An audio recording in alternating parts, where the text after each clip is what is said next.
Buhay po ba ang Diyos? Sa umagang ito po, ang ipinalo po sa aking tema ay ang pag-ibig. Kung paano ang ating Ama sa pagmamahal niya sa tao, ipinagkaloob ang kanyang bugtong na anak.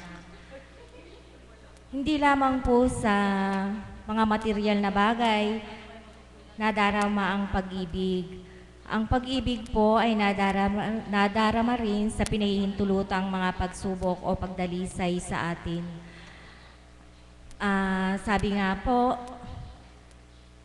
maibabalik lamang daw po natin ang pag-ibig sa Diyos sa pamamagitan ng pag-ibig sa kapwa. Kaya ang bawat isa po na mayroong pag-ibig na nadama sa Diyos, nawa po ay kung sino man po ang ipahintulutan tumayo sa gitnang ito, maibahagi nyo kung paano nyo nadama ang pag-ibig ng Diyos. Sa pagkakataon pong ito, una ko pong tatawagin upang maghandog ng isang awitin, si kapatid na Mirna.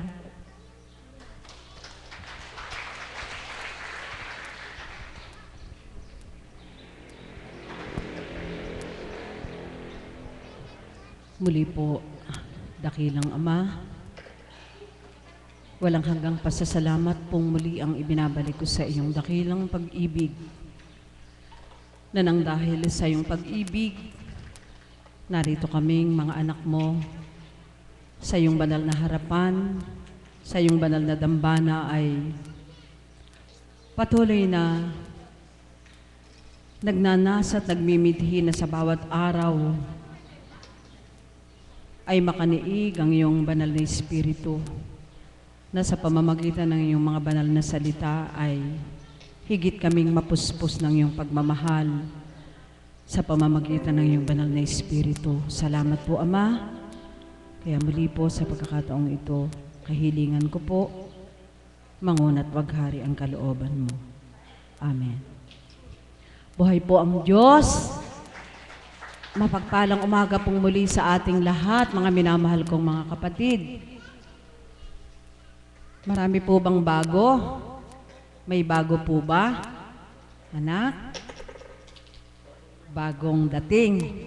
Palad ka, anak. Welcome sa banal na dambana, sa gawaing kabanalan ng Panginoon na kung tawagin ay Kapatirang Divine Mercy. Amen? Sa pangunguna ng mahal na kinalugdan ng ating Panginoon, ating mahal na Apo Kunching. Sino pa po ang bago? Hindi po. Kaya mapapalad na sa bawat araw nadadagdagan ang mga anak ng Diyos. Bakit po kaya nangyayari ito? Dahil po sa nahihiya po yun, pero narinig ko po doon yung pag-ibig. Sino po yung nagsalita ng pag-ibig? Kayo po? Opo.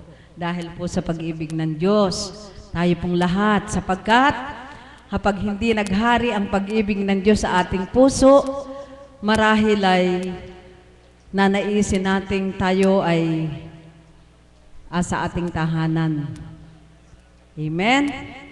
At doon sa may mga pera at kakayanang sa labing na turingan, kung may mga karamdaman, nasa mga bahay pagamutan.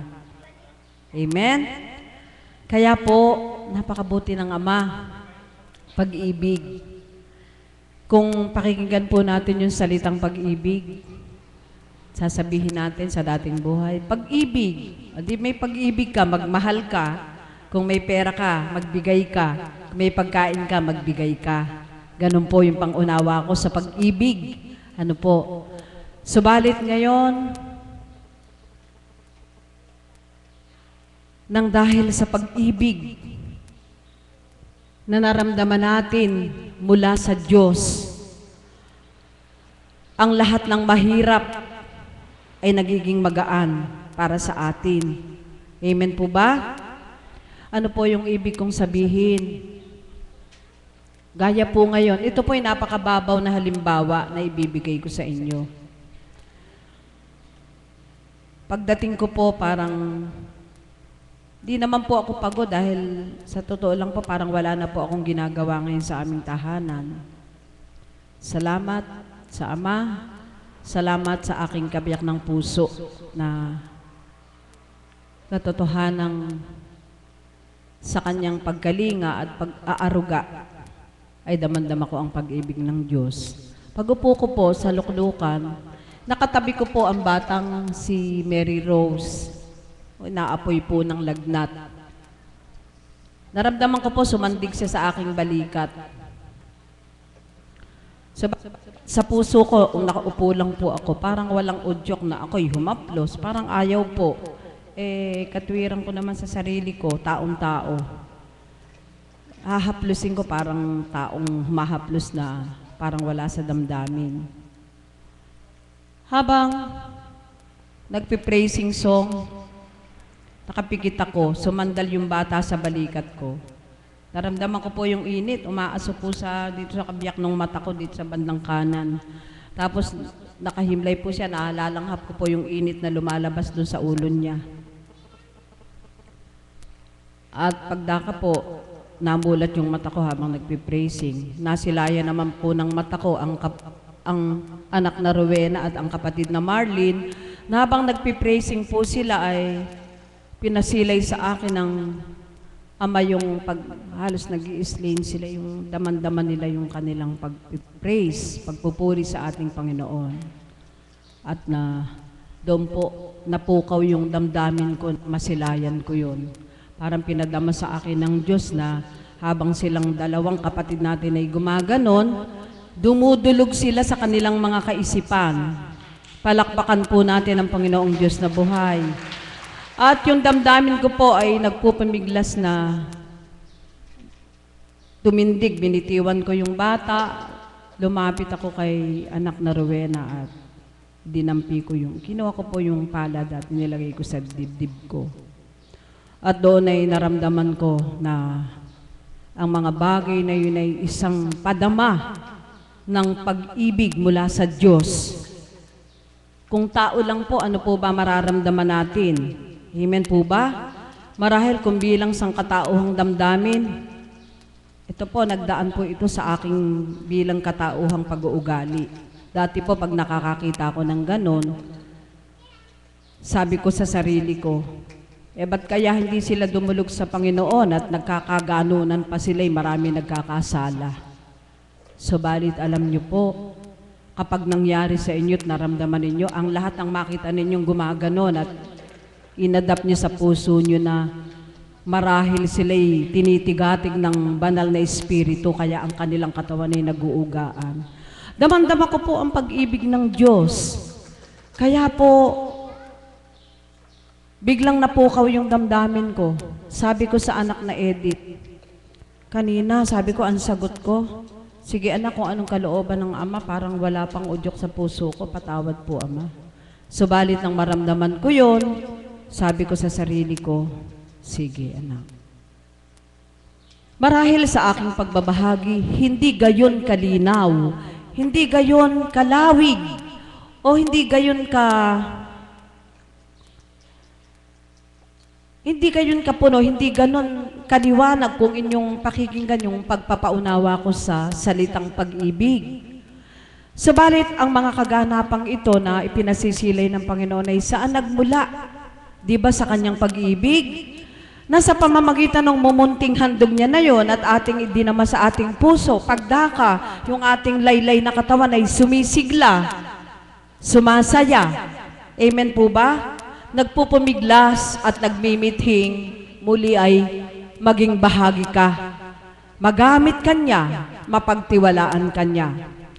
Kaya pagdaka, yung kamay ko po, kumilos ng kumilos dun sa katawan ng bata na mainit na mainit.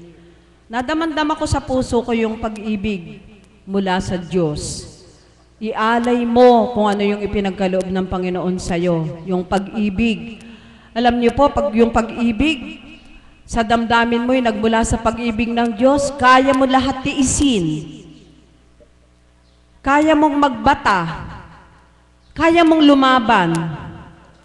Yung hindi mo kayang mahalin ay mamahalin mo. kapag yung pag-ibig ng Diyos ang naramdaman mo. Amen po ba? At naniniwala po ako sa bawat isa sa ating naririto, bagamat may mangilan-ngilan na hindi pa ganap na uunawaan kung ano yung kaganapan dito, subalit kapag kumilos ang Diyos, sa puso nila ay lumukob ang pag-ibig ng Diyos. Tama ba, anak? Tama? Mauunawaan mong hindi ka nagkamali ng pagparito. Amen? Kaya mapalad ka, anak. Lahat ng nilulukuban ng banal na espiritu ng pag-ibig ng Diyos ay napakapalad.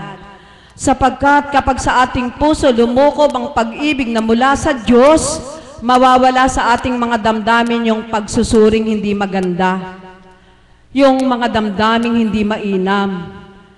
Na kapag nakalukob sa ating puso ang pag-ibig na mula sa Diyos, mararamdaman nating bawat tumindig sa harapan na gagamitin ng Panginoon, mararamdaman nating lahat ng sinasambit ay makabuluhan. Sapagkat kung sadyang taglay natin ang pag-ibig ng Diyos, matatakot at mahihiya tayong suriin natin ang ating kapwa sa maling gawa. Marami po kasing uri ang pagsusuri ayon sa aking pakikinig at ayon sa aking naramdaman. Sa pagsusuri po may isang bagay. Nagsusuri tayo sapagkat di natin maunawaan. Nasusuri natin yung ginagawa ng ating kapwa at hindi tayo nasisiyahan kung magkaminsan. Tama ba, mahal na kapatid? At napakadaling suriin ngayon sa aking sarili kung sino ang sumasa akin pag ganito ang aking damdamin. Ibig sabihin, sa ganitong pagsusuri ko at masama ang damdamin ko, ito'y kay Diablo, kay demonyo, kay kalaban.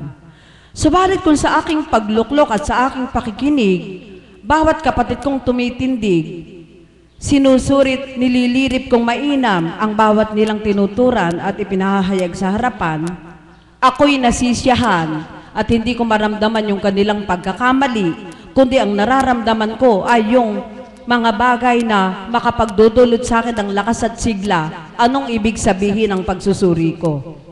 Mabuting damdamin. At ibig sabihin, kapag ganon ang nararamdaman mo sa pagsusuri mo, taglay mo ang pag-ibig ng Diyos. Palakpakan nga po natin ang Panginoong Diyos. Maigsi at karampot lamang po ang aking pagbabahagi. Buong galak na ibinabalik ko ang papuri sa Diyos sapagkat sa damdaming mainam na kaloob niya, pagdakay na iwawaksin niya yung mga hindi marapat. Kung umalis ka ng tahanan, may taglay kang kalumbayan, kagulumihanan, dahil sa mga gampanan na pang-agaw sa iyo sa pagdalo mo sa gawaing pangkabanalan. At pagdatal mo sa dakong ito, nawawala yun. May sigla, walang takot. Aminin po natin sa hindi kapag ang damdamin natin ay sa pagkatao, nandun yung alinlangan. Amen po ba? Ayokong tumayo sa harapan. Baka mali yung masabi ko. Tama ba, anak? Baka mali yung masabi ko. Baka may mainis. Baka hindi tama. Subalit kapag ang taglay mo sa puso mo, dala-dala mo sa damdamin mong pag-ibig ng Diyos, wala kang minimiti at wala kang ninanasa kundi makapagbahagi ng karampot na kabutihan na maaaring magdulot ng lakas sa bawat nangangailangan. Halimbawa, sa may mga karamdaman, kahit may karamdaman ka, kapag ang nararamdaman mo sa puso mo ay ang pag-ibig ng Diyos, di ba ramdam na ramdam mong lumalakas ka? Amen po ba? Doon sa may mga karamdaman, anak, ikaw pala yung parang hindi kita nasilayan kanina. Kabuti ng Diyos. Kaya pala niloob na naman akong tumindig sa harapan. Anak, paumanhin na medyo napahaba. Kumbaga, paminsan-minsan ay kalooban. Anak, pakinggan mo ha. Ako'y isang alagad ng ating Panginoon, kasama ng mga kapatid na naririto na buhay pinahintulutan ng karamdaman at pagdakay pinagaling. Nang dahil ako'y katawang lupa, pagdakay napahintulutan.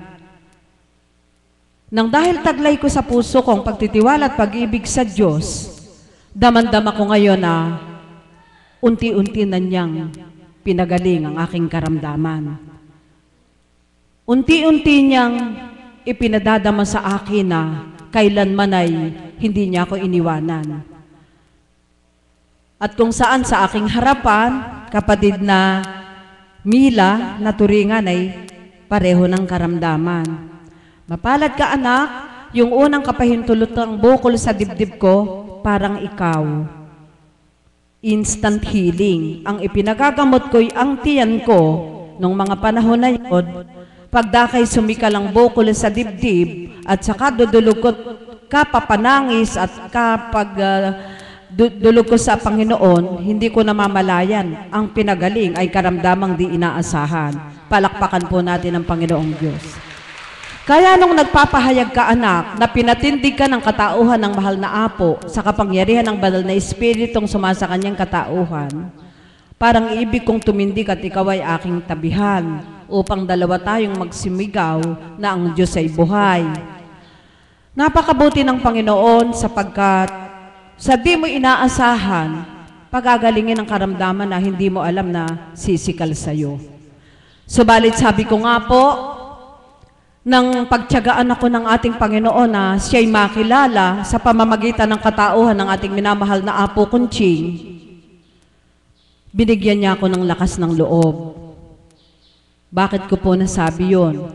Kasi noon, wala naman akong hinihingi sa Diyos, kundi pagalingin niya yung karamdaman ko. Wala akong iniisip na may sakit ako sa kaluluwa. Wala akong iniisip na ganon. Kapag dumudulog ako, doon sa maliit na altar, nung unang altar, pagdating ko, paaawitin ako ni Cecilia at sasabihin sa akin, Tita, awitan niyo po ang Panginoon para po magalak siya. Basta po ako'y awit ng awit, iyak ng iyak, ang akin lamang pong nararamdaman at kahilingan ay gumaling ang karamdaman ko. Alam niyo po ngayon, nung maramdaman ko po ang pag-ibig ng Diyos, nakakahiyang sambitin yung miya't maya ay humingi ka ng kagalingan eh. Tama ba anak? Sapagkat hindi mo man nga hilingin eh, kapag kalooban niyang pagalingin ka, pagagalingin ka pa eh. Sabi ko nga kay buti ng Diyos, bakit ngayon eh ipinadama niya sa damdamin ko yung kung sadyang takda mo na, hanggang doon ka na lang, yun na yung takda mo. At may karamdaman ka man, nandun yung lakas ng loob mo at pagtitiwala sa Kanya na kapag pagagalingin ka pa, pagagalingin ka pa. Marahil kung yun ang kaparaanan na ibigay yung takda mo, matanggap mo. Kay buti ng hirap kayang tanggapin ang ganitong damdamin. Kung ang damdamin mo'y bilang tao, mahirap. Di po ba? Kaya napakabuti ng Diyos sapagkat ang lakas ng loob ay isang kayamanan na ipinagkaloob niya sa akin. At marahil ganun din sa inyo. Kaya nga po, sa tuwina, walang hanggan ang pasasalamat ko sa Diyos sa pamamagitan ng pagpili niya sa ating minamahal na Apo Kunching bilang kinalugdan. Sapagkat ang bawat isa sa atin ay natipon sa dakong ito, nabuksan ang pandama, nabuksan ang mga diwat kaisipan ng dahil sa mga banal na salita ng Diyos. Amen po ba? Madalas itong salitang ito ay ipinahahayag ng dalawang mami. Si Mother, madalas ito'y naririnig ko sa kanya. Hindi bumababa at di bababa ang Diyos sa tabi mo at sasabihing, ikaw ay kanyang pagagalingin. Kung hindi, gumagamit talaga siya ng tao. At doon nga po, sa panimula ng gawaing ito ay pinili niya ang katauhan ng mahal na Apo na siyang naghayag ng salita ng Diyos. At doon sa kaparaanan na yon, doon po unti-unting napukaw ang ating mga damdamin. Amen po ba? Kaya hindi ko nung masabi anak na mapalad tayo dahil pinagaling tayo, pinagaling ka. Mapalad tayong lahat sapagkat yung ating mga damdamin at yung ating mga diwa ay nagising sa katotohanan na ang Diyos ay buhay. Palakpakan po natin ang Panginoon.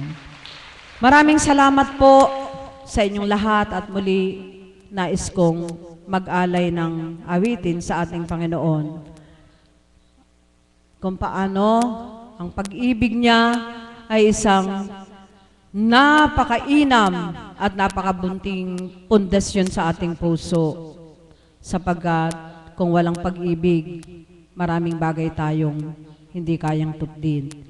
Kahapon, yung tema, paglingap. Narinig ko si anak na Melissa doon sa kanyang temang paglingap. Kaugnay ng paglingap ang pag-ibig. Narinig ko yon, paakyat na ako. Nagbahagi ang ating kapatid na mother. Sabi niya, salamat po nang dahil sa pag-ibig ng Diyos ay nalilingap niyo kaming lahat. At ganun din tayo, kaya din natin gawin yung maglingap kapag asa puso natin ang pag-ibig ng Diyos. Ang tangi kong pag-ibig. Di po ba marami tayong iniibig? Iniibig natin ang ating mga mahal sa buhay. Siyempre, di po ba? Lalo tigit ang ating mga magulang, ating mga kabiyak ng puso, ang ating mga kapwa. Subalit ang katangi-tanging pag-ibig sa ating mga puso ay ang Kristo. Amen po ba? Kaya po ang awiting ito para sa inyong lahat, mga minamahal ko mga kapatid, at lalo tigit sa ating Panginoon.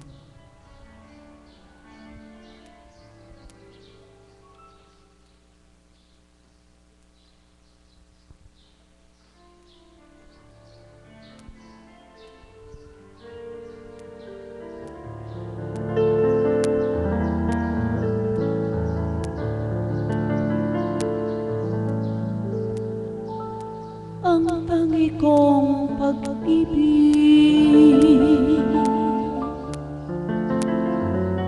si Kristo lamang. Siya aking kapiling sa araw-araw. Ang puso ko tinitikim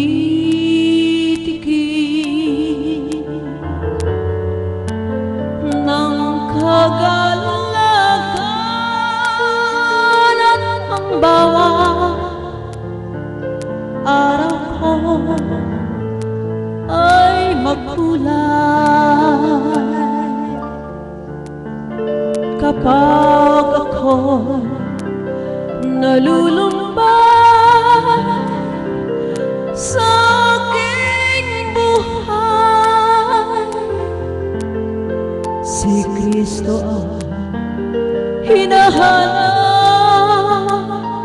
at tinatawag. Lumbay ng puso ko,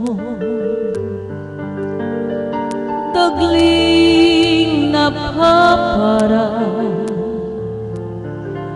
pagkat Kristo kapiling ko sa aking buhay.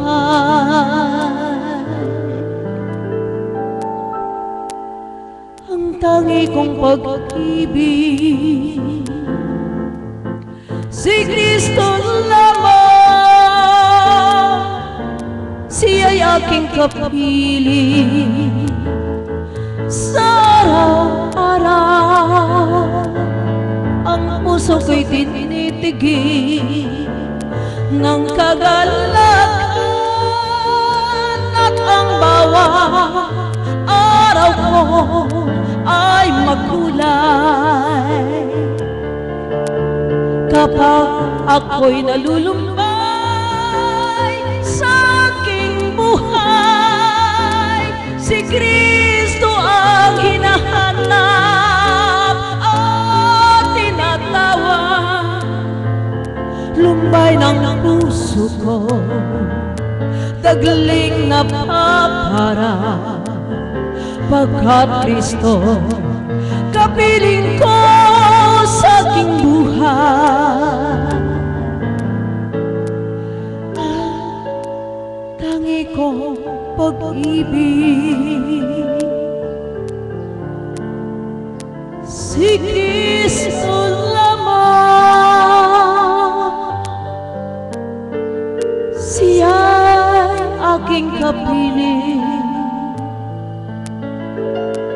Sa araw-araw, ang puso ko'y tinitigil ng kagalakan at ang bawat araw ko ay magulat kapag ako'y nalulumbay sa aking buhay. Si Kristo ang hinahanap at tinatawag. Lumbay ng puso ko, dagaling na papara, pagkat Kristo,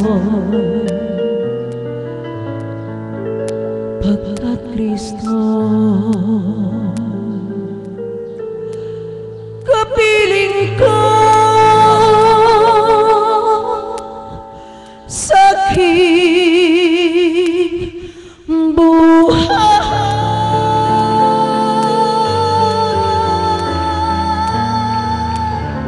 Salamat po.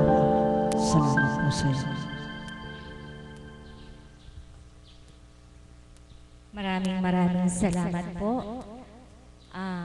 Bilang isang facilitator po, hindi po minamarapat na magbahagi, subalit hindi ko po maano itong damdamin ko. Nung linggo po, hindi ko po kasi alam ang nararamdaman ng isang tumataas ang dugo. Nung linggo po, ang pakiramdam ko po matapos ko pong maglaba. Nung hapon po, pakiramdam ko parang magang-maga po buong katawan ko. Ang paa ko, init na init po ang pakiramdam ko, aliwas-was. Sabi ko po sa kapatid ko, gusto kong maligo. Sabi niya, wag daw po akong maligo. Habang nasa kanila po ako, nalibang po ako sa kanila. Nalibang ako sa baby, mahilig po kasi ako sa baby. Parang nawaglit po sa isip ko yung nararamdaman ko. Hanggang natulog sa gabi, pagising po ng Lunes, pag bumabangon po ako, nahihilo ako, na nagduduwal ako. Nung po pumasok sa isip ko na magpagrado, na 150 over 100 po. Pero okay naman po yung pakiramdam ko, yung parang kaya po ng katawan ko. Kaya nag-relax lang po ako, naligo. Nung oras na po ng pagtungo ko sa dakong ito, nagtungo pa po ako. Okay pa rin po yung nararamdaman ko, parang wala lang. Hindi pa rin po ako lumapit sa mahal na apo noon, umuwi po ako nung matapos ng gawain. Subalit, nang dumating po ako sa aming tahanan, habang lumalaon po, nararamdaman ko po yung pamamanhid ng kabiyak ng pisngi ko at ang kabiyak ng ulo ko, na huwag pong masaling yung dulo ng buhok ko at para pong mahapding-mahapdi yung anit ko. Kumikirot po yung mga ugat. Kaya kinabukasan po, nararamdaman ko parang ito pong labi ko, parang gumaganon po pakiramdam ko. Kaya lumapit na po ako sa mahal na apo. At kung paano po hinaplos ng mahal na apo ito at tinurang magbanyos ako, nagbanyos po ako kinabukasan. Kung paano po nung nasa banyusan po ako, si Tita Amor, tinawag na po niya ako. Maupo na daw po ako doon sa silya sa banyusan. Medyo matagal pa po akong nakaupo doon, nag-iintay. Hindi ko po alam na dumarating na si Mama Mary at si Mami Beth. Si Tita Amor po nakaupo sa pintuan ng CR. Nagsasalita po ako, sabi ko, Tita Amor, pinaupo mo naman ako agad dito. Giniginaw ako dito, nanginginig ako dito. Nanlalamig po ang pakiramdam ko. Hindi naman po basa ang paa ko, wala pong basa sa akin. Subalit ganun po ang pakiramdam ko talaga. dumating po si Mama Mary, nagagalak po siyang nakatingin sa akin at si Tita Beth habang mininsahihan po ako.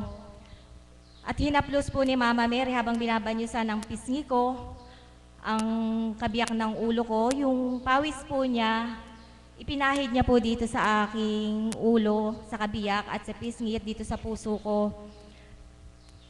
Habang nagmimensahe po, damang-dama ko po ang mahal na ina sa katauhan ni Marianela. At kinabukasan, nung sumunod na araw po ng pagbabanyos ko, naramdaman ko naman po yung tubig na ibinabanyo sa akin. Mainit po yun eh. Nung ibinuhos po niya sa akin, sabi ko, bakit po yung tubig hindi pantay? Sabi niya, ano daw hindi pantay. Pinahipo po niya sa akin yung tubig sa kobre. Di ba anak, pantay? Pantay po yung init. Nung ibinuhos na naman po niya sa akin, talaga ang nararamdaman ko po, malamig dito sa gitna. Pero dito sa dalawang tagiliran, habang tumutulo yung tubig, mainit. Kaya galak na galak po ako na talagang nagpapadama ng pagmamahalang mahal na ina sa banyusan. At kung paano nga po na nagpasilay din sa akin sa katauhan ni Marianela, ang mahal na ina, tunay nga pong ang Mama Mary nagbabanyos, dinadaluyan talaga ng Mama Mary kung paano nagpasilay po siya sa akin doon. Nung pasyente po ako na pinagbanyos ako doon, pasilay po sa akin sa katauhan ni Mama Mary na asul timpot na, pakaganda niya sa katauhan ni Mama Mary. Di po ba buhay ang Diyos? Basta magtiwala tayo sa Kanya, ipadadama niya ang pagmamahal sa atin. Ang susunod ko pong tatawagin ay ang aking kapatid na Promise.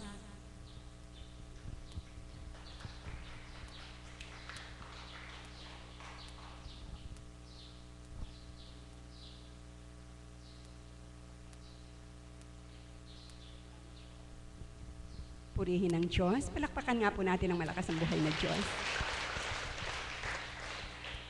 Kay buti ng Ama, kay dakila niya, kung paano ang paglingap niya, angkop sa sinambit ng kapatid na Mirna, ang katugon ay pag-ibig na mula sa Kanya. Palakpakan po natin ang buhay na Diyos. Amen po ba doon? Opo, kahapon ko pa po gustong magbahagi. Sapagkat po nung nakaraang Huwebes, nung kami po'y pauwi na, ay muntik na po kaming naaksidente dahil po bumitiw yung pagkakahinang ng sidecar doon sa motor. At purihin ng Diyos sa paglingap niya sa mga anak niya, di niya pinahintulutang bumigay ng todo upang kami madisgrasya. Palakpakan po natin ang buhay na Diyos. At sadyang kay buti ng Ama, ang kaganapan ay nangyari malapit na doon sa may hinangan. Kaya po't hindi na kailangang maglakad ng mahaba upang maghanap pa na maghihinang ng aming sasakyan. Kay buti talaga ng Panginoon. Naniniwala po ba kayo? Kayo po ba'y nakadama na ng paglingap mula sa Panginoon? Nakadama na po talaga? Isang malakas na amen nga po. Amen, amen na amen po sapagkat mapalad tayong lahat na tayong ang mga anak niya na naririto ngayon, paglingap niya, ating nadarama. Palakpakan po natin ang buhay na Diyos. Ano nga po ba ang pag-ibig? Ang pag-ibig po ay isang damdamin na hindi nakikita, kundi nadarama. Amen po ba doon? Taas nga po ang kamay ng lahat ng umiibig. Wala po bang umiibig dito? Di po ba lahat tayo umiibig maliban kay kapatid na Malu? Hindi po siya nagtaas ng kamay, siguro hindi pa siya na-fall in love. Taas nga pong muli ang umiibig. Opo, purihin ng Diyos, purihin ng Diyos, kasama si kapatid na Lilia ay na-fall in love siya. Ano nga po ba ang pag-ibig?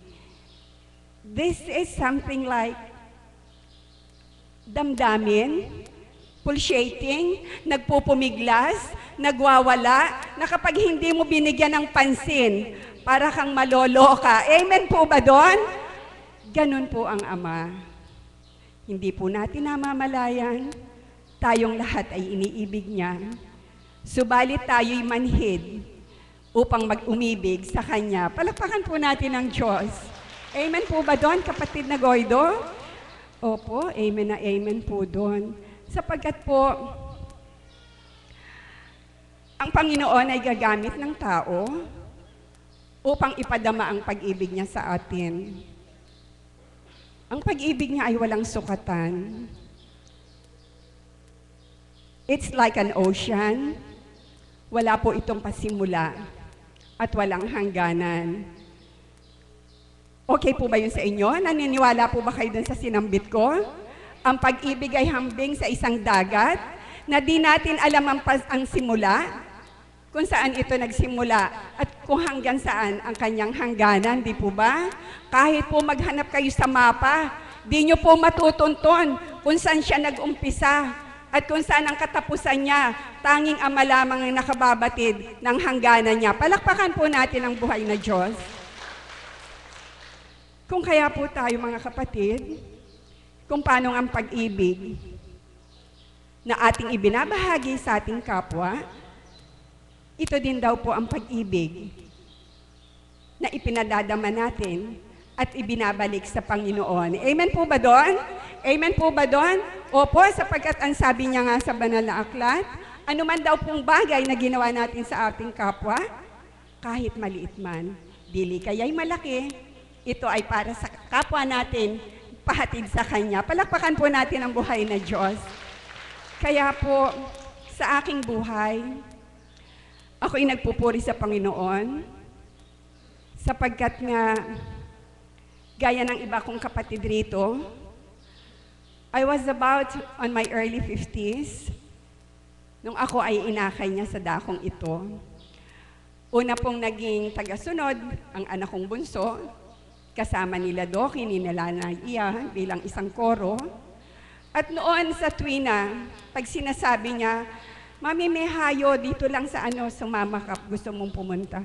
Oh, hindi, kayo na lang, sige, tsaka na lang. Alam niyo po, nung makilala ko at madama ko ang pag-ibig ng Ama, nagsisi pa ako sapagkat, bakit po ako nagsisi? Kung alam ko po na ganito pala kabuti ang Panginoon, kung natutuhan ko lang po agad ang pag-ibig niya at natuntun ko ito, probably hindi ako nagdalawang isip, sumunod agad ako sa panawagan niya. Palakpakan po natin ang Panginoon. Kaya po kayong mga naririto, kung paano kayo ay tinawagan ng Diyos, huwag po kayong magdalawang isip. At lalong huwag din po kayong magkaroon po ng agam-agam sa inyong kalooban because God is knowing. Alam niyo po kung sino ang dapat niyang akayin. At naniniwala po ba kayo? Sabi nga po, sabi doon sa kinanta ng kapatid na Miriam, saint or sinner, sinner or saint, who cares? Basta't aakayin kita, mamahalin kita. Napakaganda po nung kanta na yon. Nadinig ko po yun at yun din ang pagninilay ko kung paano pinagnilayan ito ng Mami Betchy ko. I'll take you there, anywhere you are, a sinner or saint. Tama po ba yon? Doesn't matter what they say you are. I have no complaint. Ganun po ang Panginoon. Hindi siya nagka-complain. Kahit anong klaseng tao pa tayo, kahit sinner pa tayo, or kahit ano pa man. Basta siya ang naghari sa ating kalooban, tanggapin po natin sapagkat ito ang pag-ibig niya.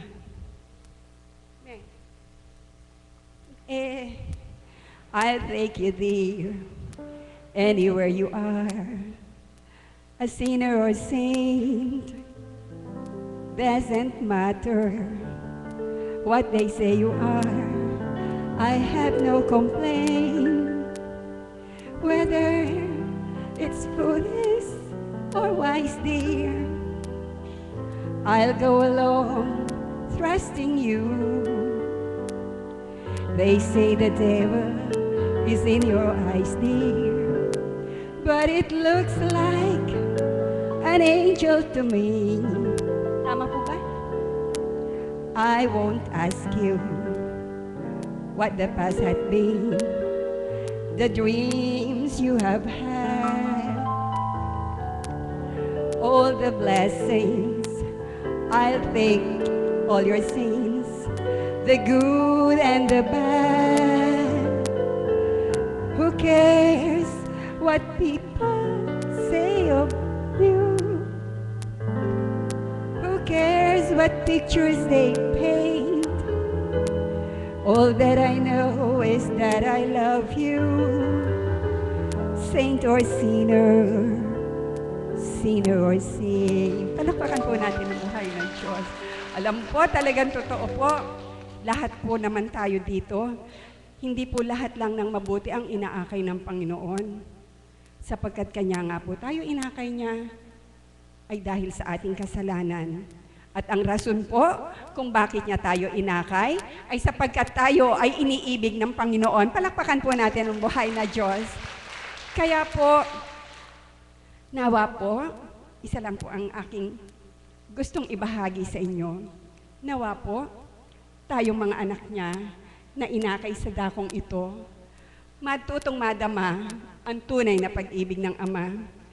Sapagkat kung paano nga nagpapadama siya, gumagamit siya ng tao, sapagkat hindi nga natin siya nakikita, dili kayo nakakausap pa. Subalit gagawa siya ng kaparaanan upang ang pag-ibig niya tuwirang makamtan. Palakpakan po natin ang buhay na Diyos at magandang umaga sa inyong lahat. Maraming salamat po.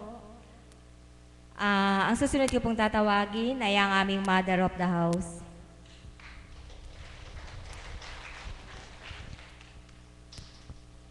Salamat po, Ama. Salamat sa pag-ibig at sa pag-ibig mong wagas at tapat na kailanman ay hindi mo ipinagkait kanino man. Nawa sa oras na ito, ang mga anak mong tinawagan mo ay maramdaman kang lubos sa pamamagitan ating mahal na Apo Kunching na inyong kinalugdan, na sa amin ay binahagi mo, tanda na yung pagmamahal at pag-ibig na wagas, na sa pamamagitan ng Espiritu, kami ay ganap maakay. Amen. Buhay po ba ang Diyos? Purihin, dakilain ng ating Panginoon. Habang nagbabahagi ang mga kapatid ko, ito po yung ipinapasok sa aking kaisipan. Ang pag-ibig ng Diyos ay hindi nagsasawa. Amen? Maaari niyo pong isuri sa inyong mga sarili. Hindi ba kayong nasasawang umibig? Pag hindi kayo nasasawang umibig, sa mahirap ibigin, nasa sa inyo ang Diyos. Buhay po ba ang Diyos? Amen po ba yun? Ang ating Diyos ay hindi naghahana, walang kondisyon kung magmahal. Amen? Hindi kagaya ng tao na, bago mo ako mahalin, bigyan mo muna ako ng ganito. Ang ating Panginoon, hindi. Napakababaw ng kanyang kaligayahan. Amen? Subalit, may pasubali po. Kapag malalim ang pag-ibig mo sa Diyos, masigit mong mararamdaman ang malalim na pag-ibig niya. Kung mababaw ang pag-ibig mo sa Kanya, mababaw din ang ibibigay niya sa iyo. Buhay po ba ang Diyos? Amen po ba? Kaya hindi mo siya madadaya. Amen? Kaya marami nagsasabi, bakit ganun? Bakit binigay yun ng Diyos sa Kanya hindi? Suriin mo ang sarili mo. Bakit hindi mo yun nakakamtan? Amen? Sapagkat ang ating Panginoon ay walang kondisyon, wala rin siyang kondisyon kung ano yung gusto mong gawin para sa Kanya. Subalit, yung puso po natin na itinago po niya sa ating katawan, wag po nating ibibigay sa iba. Buhay po ba ang Diyos? Sapagkat itong puso na ito, pag nilayan niyo po, dito niya pinananahan ang kanyang salita at magkaugnay pati ang isip at puso. Itong dalawang ito.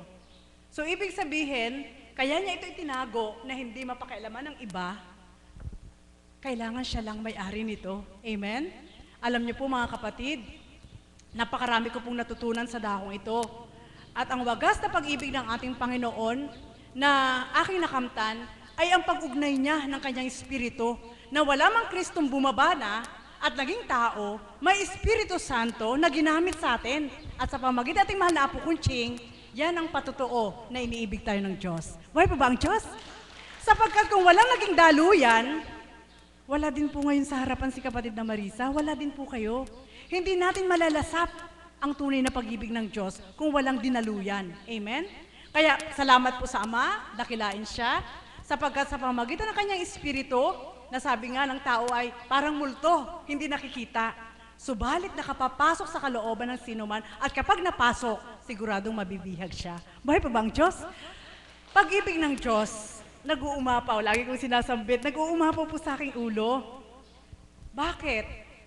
sabi ko nga sa mga kapatid kong alagad, napakatindi po yung pundasyon ng pagmamahal sa akin ng Diyos. Ano po yun? Yung mga pagsubok na dumating sa buhay ko. Na kung ito po ang susuriin at ibabalik tanaw ng bawat isa, hindi niyo po lilisanin ng Diyos. Patuloy niyo po siyang iibigin sapagkat nung unang hindi mo pa siya kilala, siya'y umiibig na sa'yo. Buhay po ba ang Diyos? At yan po ang naging pundasyon na matibay sa akin ng Diyos. Na sabi ko nga, napakalinaw po na sa pamagitan ng mahal na Apo Kunching, pahayag po ito ng banal na Espiritu niya sa akin. Anak, huwag mong hintayin na mahalin ka ng kapwa mo, kundi sa tuwin ay alalahanin mo ang pag-ibig ko sa iyo. Sapagkat kung ito ang mananahan sa puso mo, wala ka nang hahanaping iba, kundi ako lamang. Buhay po bang Diyos?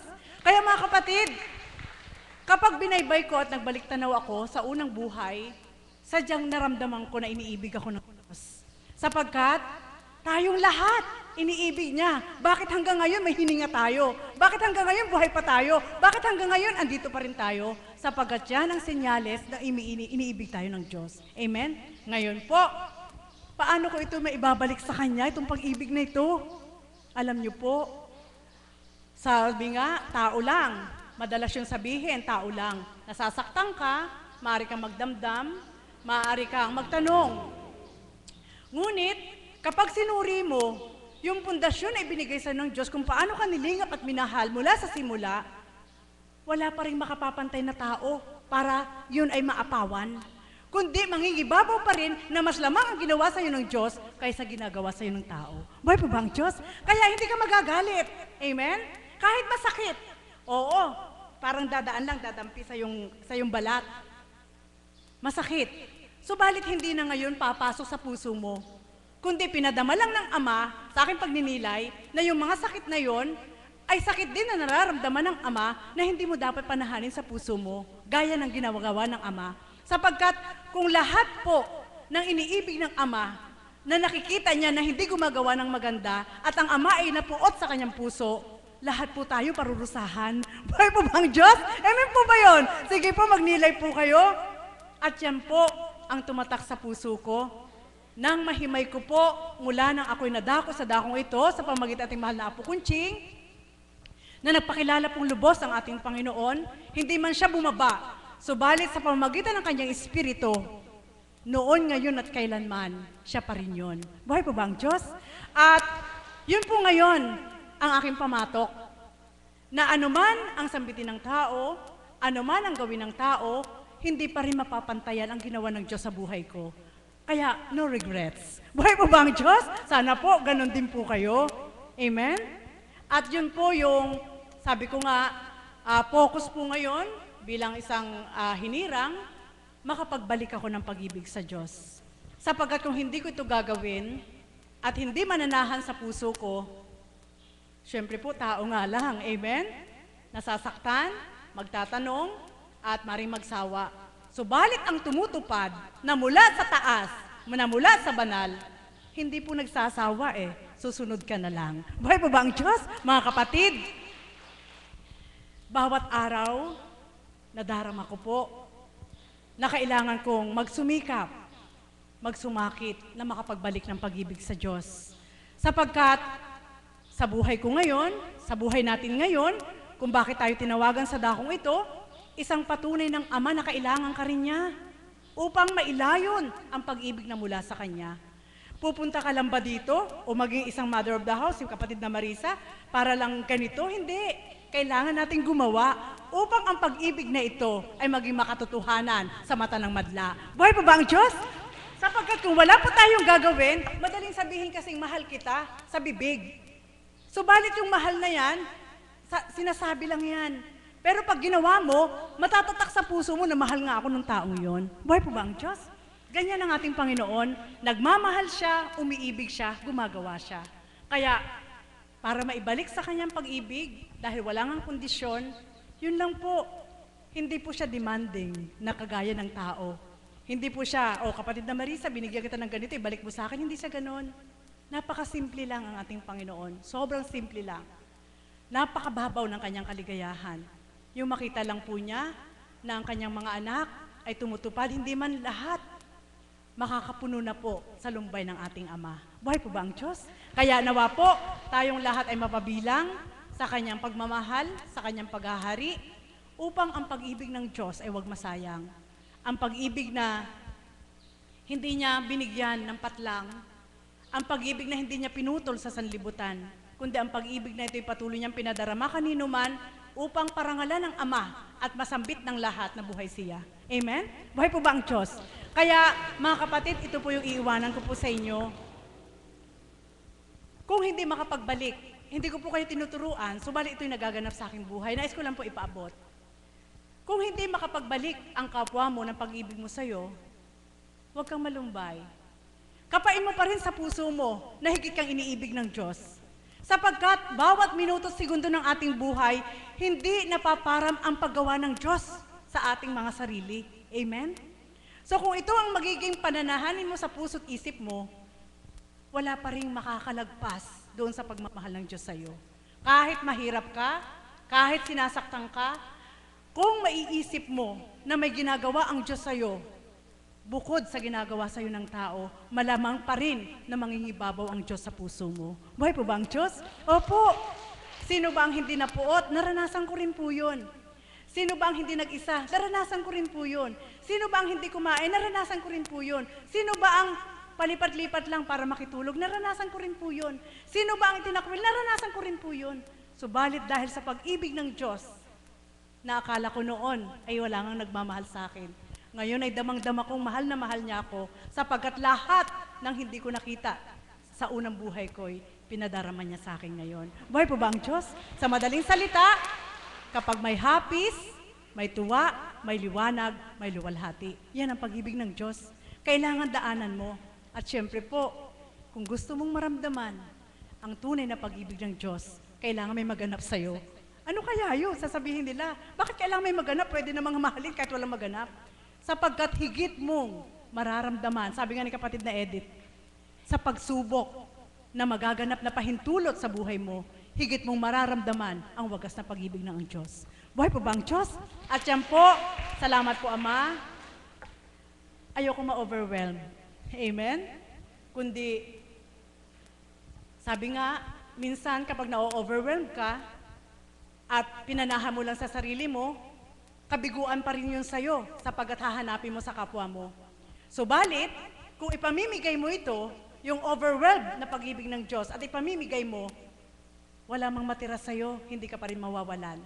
Sapagkat may Diyos na totoo na nagmamahal sa'yo. Buhay po ba ang Diyos? Ilan po kaya ang may damdaming ganito? Hindi ko po kayo tinuturuan. Yun po yung nagaganap, wala pa akong magagawa. Kailangan ko pong ipaabot sa inyo. Sapagkat, sabi nga ni kapatid na Promise, Mami, 2 oras lang. Sabi ko, maniwala ka't sa hindi. Buhay na patuto si kapatid na Pearl. Subalit, kung hindi nga ang Diyos ang sigasig sa pamamagitan ng Banal na Espiritu at sa katauhan ng ating mahal na Apo Kunching ay ibinahagi sa bawat isa. Payatot na rin siguro ako, kulubot na rin ang mukha ko, at halos hindi na rin ang magkadaugaga. Sino bang walang karamdaman? Lahat tayo may nararamdaman. Subalit dahil ang Diyos ay umiibig na totoo, hindi kanya iiwan. Buhay po ba ang Diyos? Mga kapatid, yan ang sekreto na sa bawat araw, masarap siyang kapiling.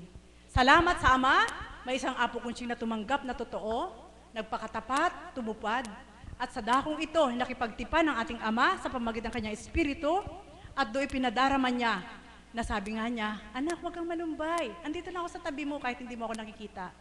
Anak, mahal kita, alalahanin mo lamang yaon, subalit wag mo akong hanapan muna ng bagay.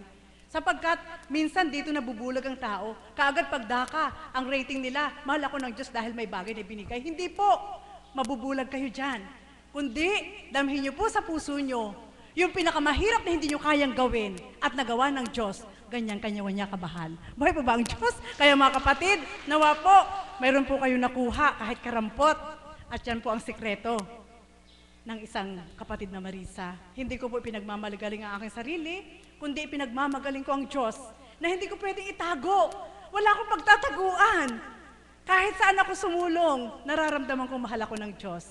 At kung itatago ko naman, baka sabihin niya sa akin, ang daya mo anak, sinabi ko sa iyo, ilantad mo para purihin ako ng Ama, tularan kayo.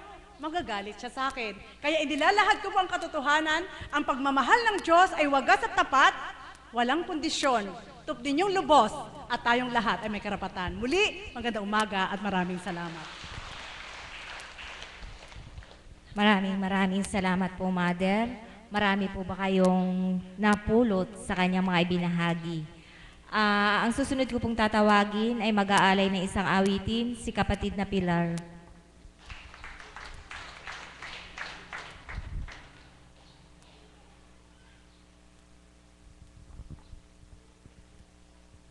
Buhay po ba ang Diyos? Tatlo nga pong palakpak. Kung talagang... Isa pa po. Mga gising. Marunong bumilang. Amen po ba? Nawa nga po sa pagluwal ng ating minamahal na Apo Conching, gising na po tayong lahat. Kay sarap pong talakayin ng pag-ibig ng Diyos. Una po sa lahat, salamat may Apo Conching sapagkat naipadaman niya ang pag-ibig sa atin. Sapagkat kung wala nga pong gagamitin, paano natin madarama ang pag-ibig ng Diyos? Hindi nga tuwirang bababa upang sa atin ay magsambit, mahal na mahal ko kayo. Amen po ba? Napupunan niyo po ba yun? At sa tuwing na binabanggit ng ating Panginoon kung gaano niyan tayo kamahal. Kaya nawa po, madama natin ang pag-ibig ng Diyos. Kaya nga po kung paano ko siya nadama, tunay nga pong the power of love.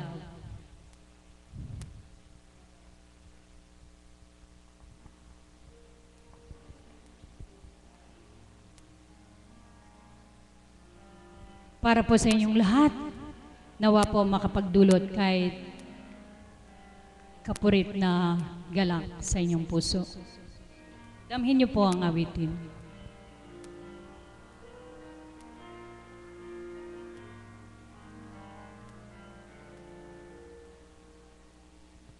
Lord, I come to you, let my heart be changed, renew, flowing from the grace that I found in you.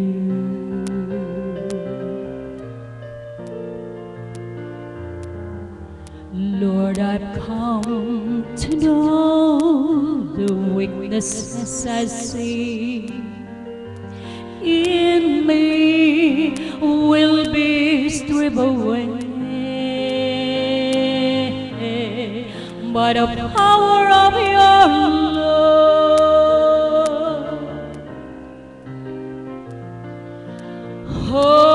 Hold me close, let your love surround me. Bring me near, draw me to your side.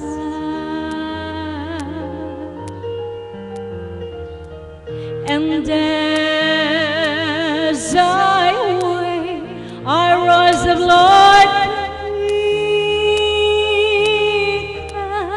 and always with you. Your spirit leads me on in the power of your love.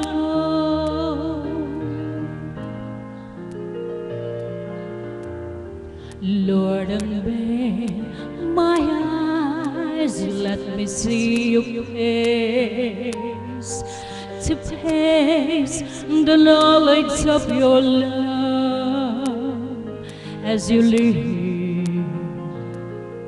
in me.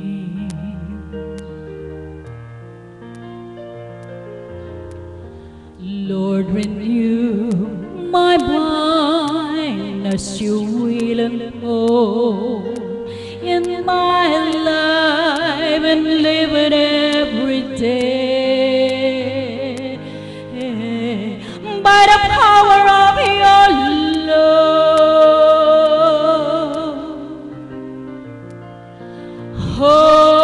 Hold me close, let your love surround me.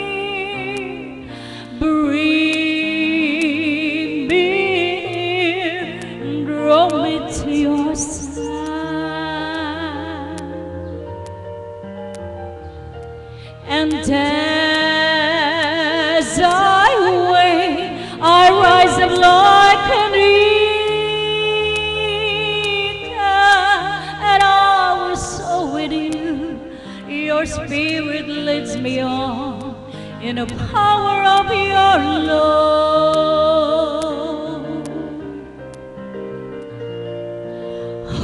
Hold me close, let your love surround me. Bring me near, draw me to your side.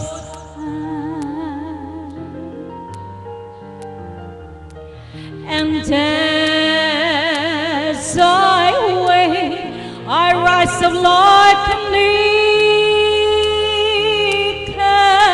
and I will soar with you. Your spirit leads me on in the power of your love. And I will soar with you. Your spirit leads me on in the power of your love.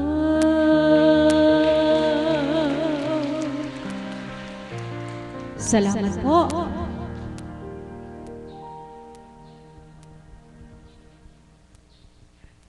Maraming salamat po sa lahat na nagbahagi at nagsipag-alay ng awitin. Ang lahat po ay